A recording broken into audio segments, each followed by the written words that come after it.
The story I'm going to tell you happened a great many years ago in China, so it is well to hear it now, before it is forgotten. The Emperor's palace was the most beautiful in the world.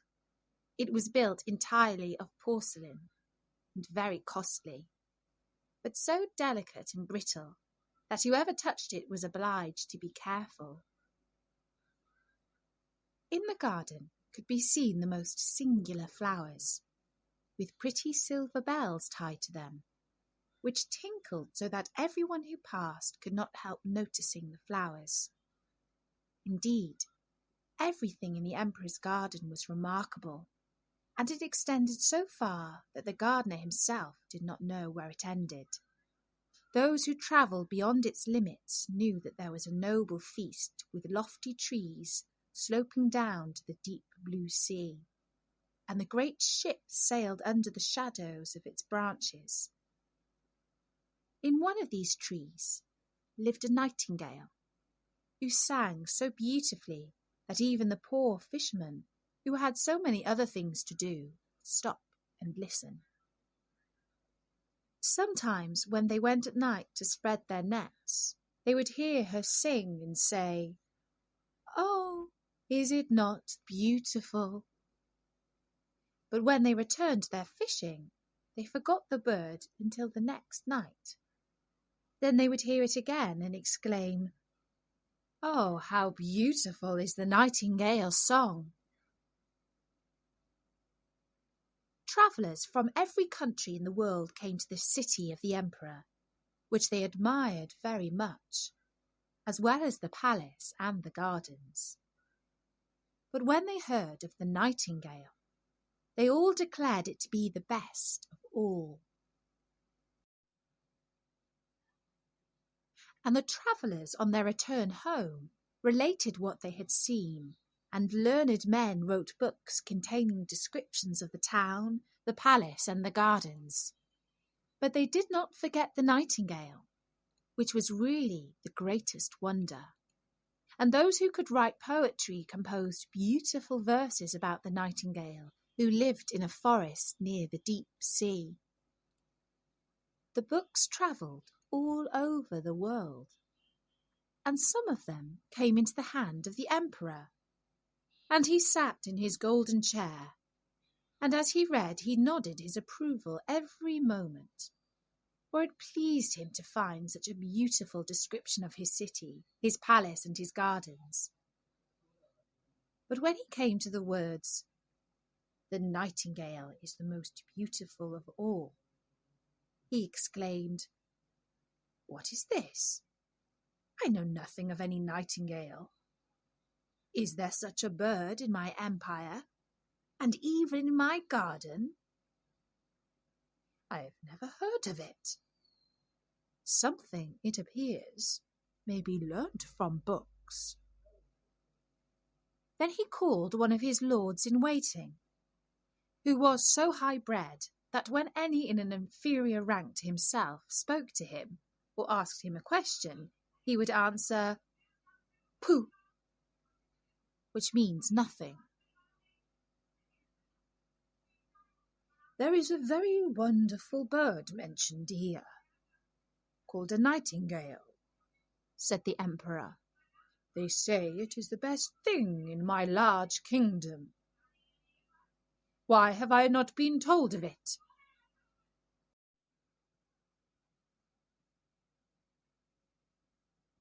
"I have never heard the name," replied the cavalier. "She has not been presented at my court."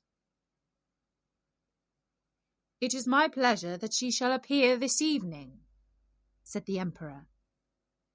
"The whole world knows what I possess better than I do myself." "I have never heard of her," said the cavalier. "Yet I will endeavour to find her." But where was the nightingale to be found?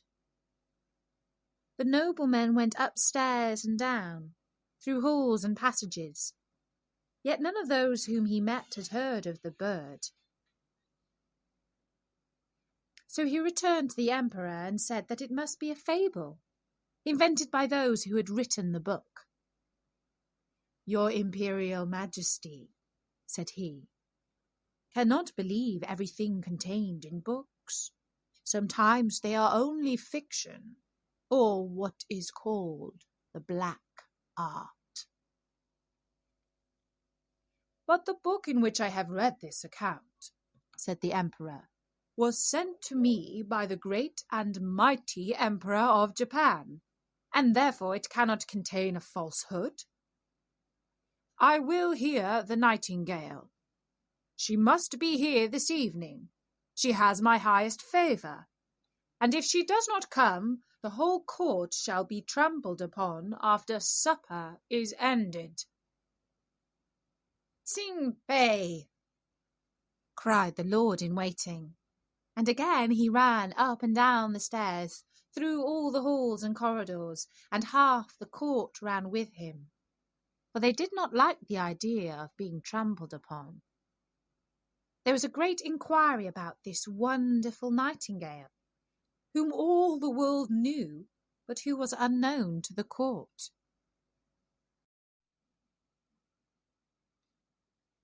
At last they met with a poor little girl in the kitchen who said, "Oh yes, I know the Nightingale quite well. Indeed, she can sing. Every evening I have permission to take home to my poor sick mother the scraps from the table. She lives down by the seashore, and as I come back I feel tired, and I sit down into the woods to rest and listen to the Nightingale's song. Then the tears come into my eyes. It's just as if my mother had kissed me." "Little maiden," said the lord-in-waiting, "I will obtain for you constant employment in the kitchen, and you shall have permission to see the emperor dine, if you will lead us to the Nightingale, for she is invited for this evening to the palace." So she went into the wood where the Nightingale sang, and half the court followed her. As they went along, a cow began lowing.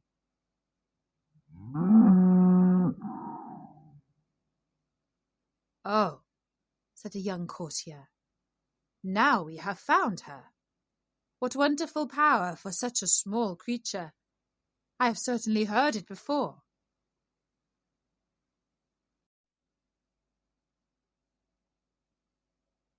"No, that is only a cow lowing," said the little girl. Then some frogs began to croak in the marsh.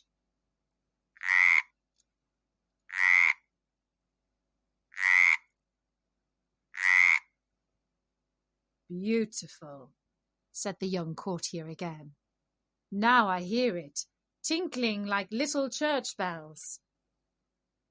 "No, those are the frogs," said. "But I think we shall soon hear her now." And presently the Nightingale began to sing.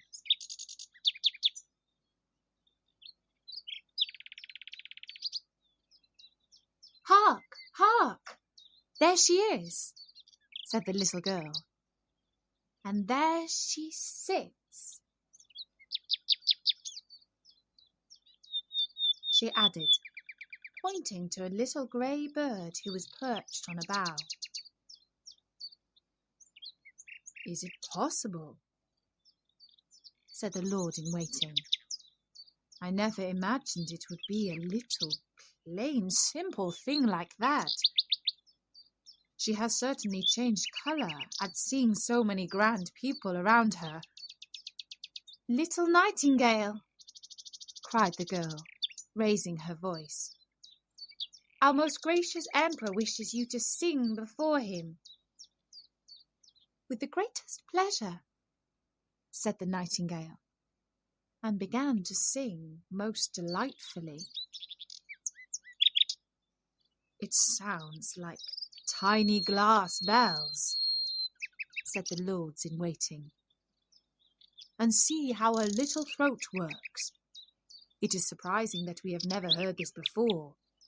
She will be a great success at court. Shall I sing once more before the Emperor? Asked the Nightingale, who thought he was present.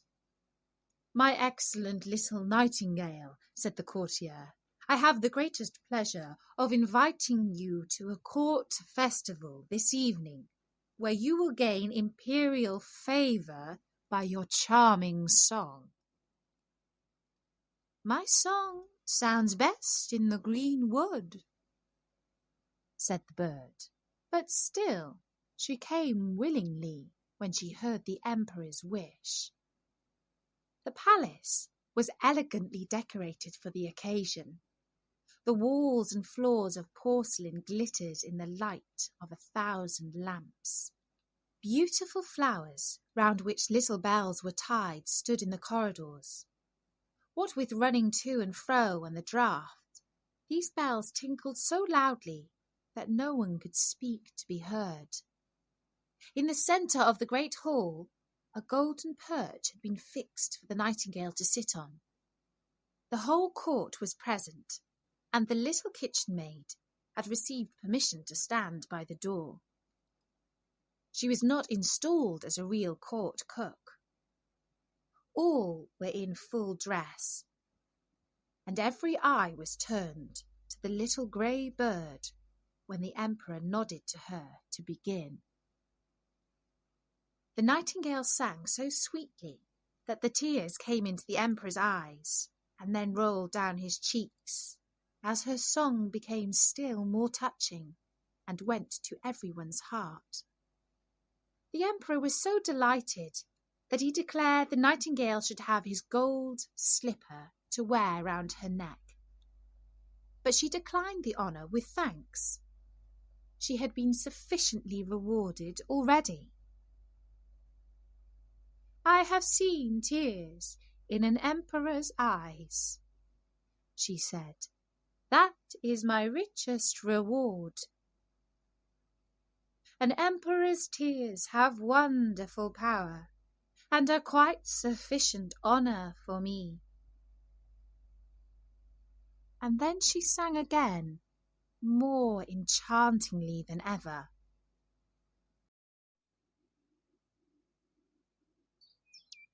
That singing is a lovely gift, said the court, and then they took water in their mouths to make them utter the gurgling sounds of the nightingale when they spoke to anyone, so that they might fancy themselves as nightingales.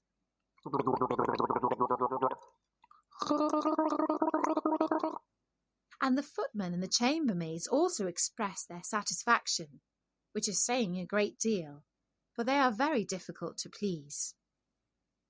In fact, the nightingale's visit was most successful. She was now to remain at court, to have her own cage, with liberty to go out twice a day and once during the night. 12 servants were appointed to attend her on these occasions, who each held her by a silken string fastened to her leg. There was certainly not much pleasure in this kind of flying. The whole city spoke of the wonderful bird, and when two people met, one said Nighting, and the other said Gale, and they understood what was meant, for nothing else was talked of. 11 pedlars' children were named after her, but not one of them could sing a note. One day the Emperor received a large packet, on which was written, "The Nightingale." "Here is no doubt a new book about our celebrated bird," said the Emperor. But instead of a book, it was a work of art, contained in a casket. An artificial nightingale made to look like a living one, and covered all over with diamonds, rubies, and sapphires.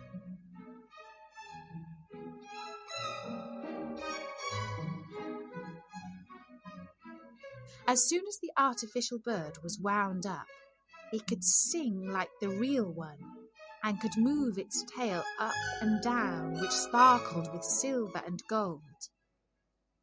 Round its neck hung a piece of ribbon on which was written, "The Emperor of China's Nightingale is poor compared with that of the Emperor of Japan's."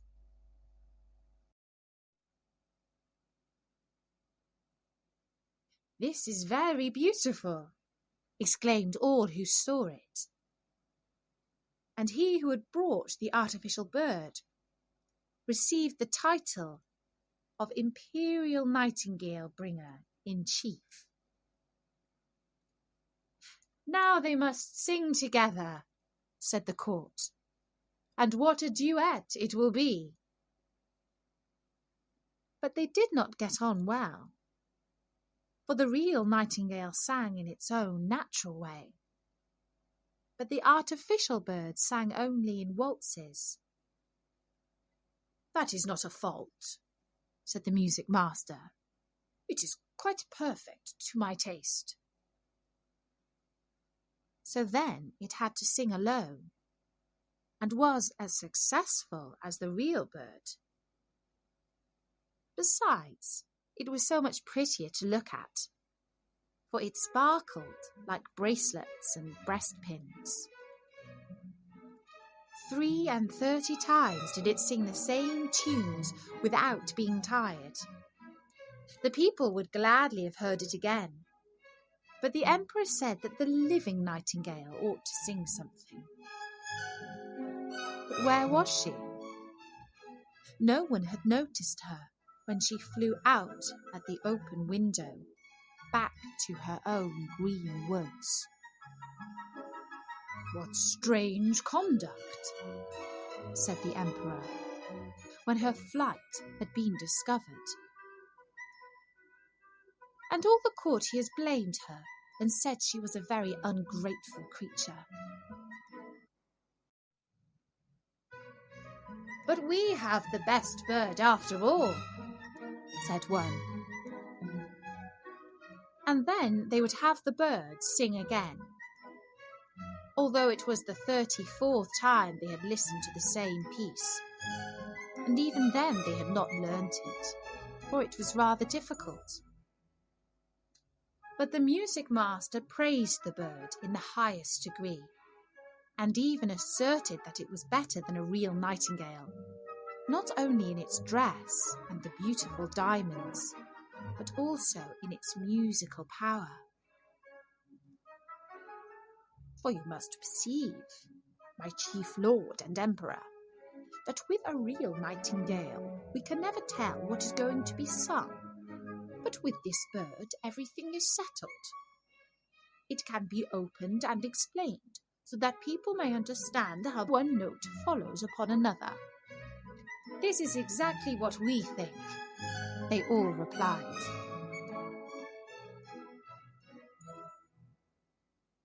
And then the music master received permission to exhibit the bird to the people on the following Sunday, and the emperor commanded that they should be present to hear it sing. When they heard it, they were like people intoxicated.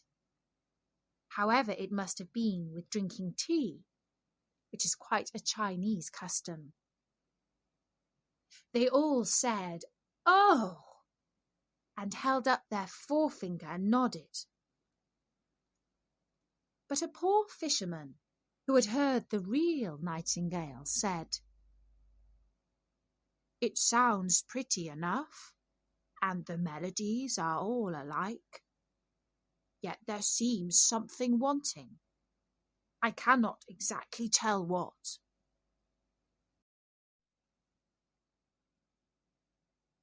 And after this, the real nightingale was banished from the empire, and the artificial bird placed on a silk cushion close to the emperor's bed. The presents of gold and precious stones which had been received with it were round the bird, and it was now advanced to the title of Little Imperial Toilet Singer, and to the rank of number 1 on the left hand, for the emperor considered the left side, on which the heart lies, as the most noble, and the heart of an emperor is in the same place as that of the other people. The music master wrote a work in 25 volumes about the artificial bird, which was very learned and very long, and full of the most difficult Chinese words. Yet all the people said they had read it and understood it, for fear of being thought stupid and having their bodies trampled upon. So a year passed, and the emperor, the court, and all the other Chinese knew every little turn in the artificial bird's song, and for that same reason it pleased them better. They could sing with the bird, which they often did. The street boys sang zee, zee, zee, cluck, cluck, cluck. And the emperor himself could sing it also. It was really most amusing. One evening, when the artificial bird was singing its best, and the emperor lay in bed listening to it, something inside the bird sounded.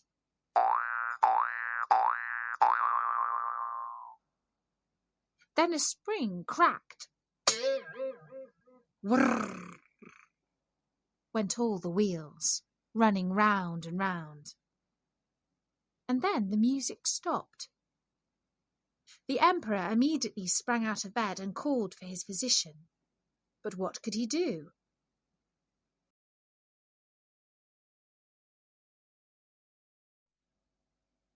Then they sent for a watchmaker, and after a great deal of talking and examination, the bird was put into something like order.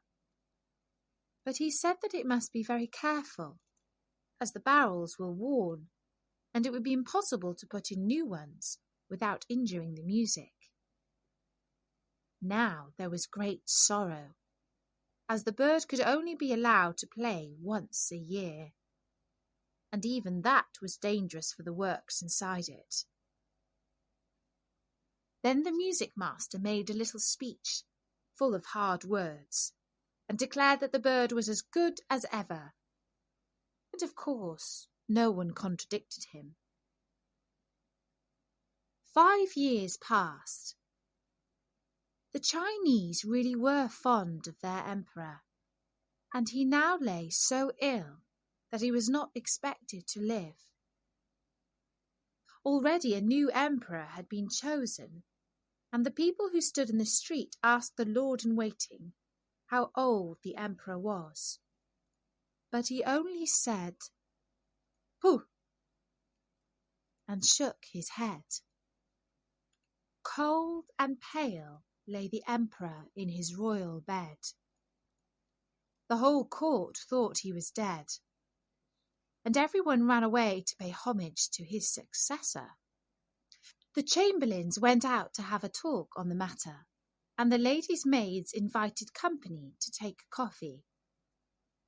Cloth had been laid down on the halls and passages, so that not a footstep should be heard, and all was silent and still. But the emperor was not dead yet, although he lay white and stiff on his gorgeous bed, with the long velvet curtains and heavy gold tassels. A window stood open, and the moon shone in upon the emperor and the artificial bird.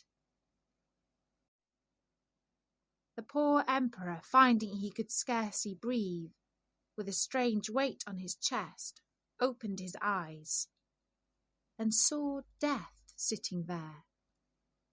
He had put on the emperor's golden crown, and held in his one hand his sword of state, and in the other his beautiful banner.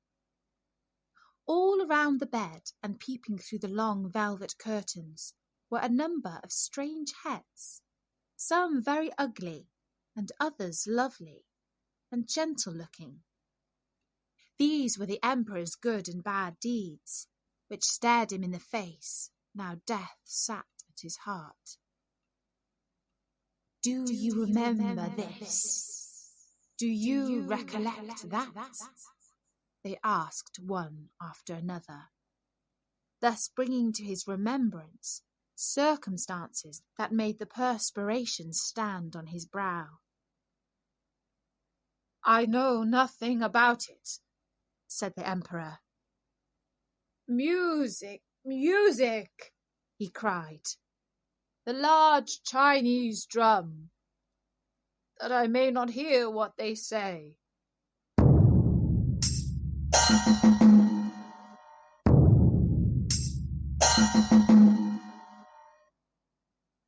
But they still went on. "Music, music," shouted the emperor. "You little precious golden bird, sing, pray sing. I have given you gold and costly presents. I have even hung my golden slipper round your neck. Sing, sing." But the bird remained silent. There was no one to wind it up, and therefore it could not sing a note.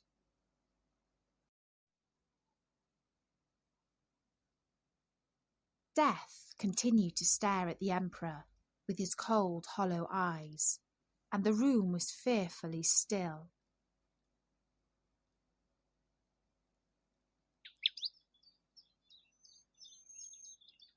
Suddenly there came, through the open window, the sound of sweet music. Outside on the bough of a tree sat the living nightingale. She'd heard of the emperor's illness, and was therefore come to sing to him of hope and trust. And as she sung, the shadows grew paler and paler. The blood in the emperor's veins flowed more rapidly, and gave life to his weak limbs, and even death listened and said, "Go on, little nightingale, go on. Then will you give me the beautiful golden sword, and that rich banner, and will you give me the emperor's crown?" said the bird. So Death gave up each of these treasures for a song, and the nightingale continued her singing. She sung of the quiet churchyard where the white roses grow, where the elder tree wafts its perfume on the breeze, and the fresh sweet grass is moistened by the mourner's tears. Then Death longed to go and see his garden, and floated out through the window in the form of a cold white mist.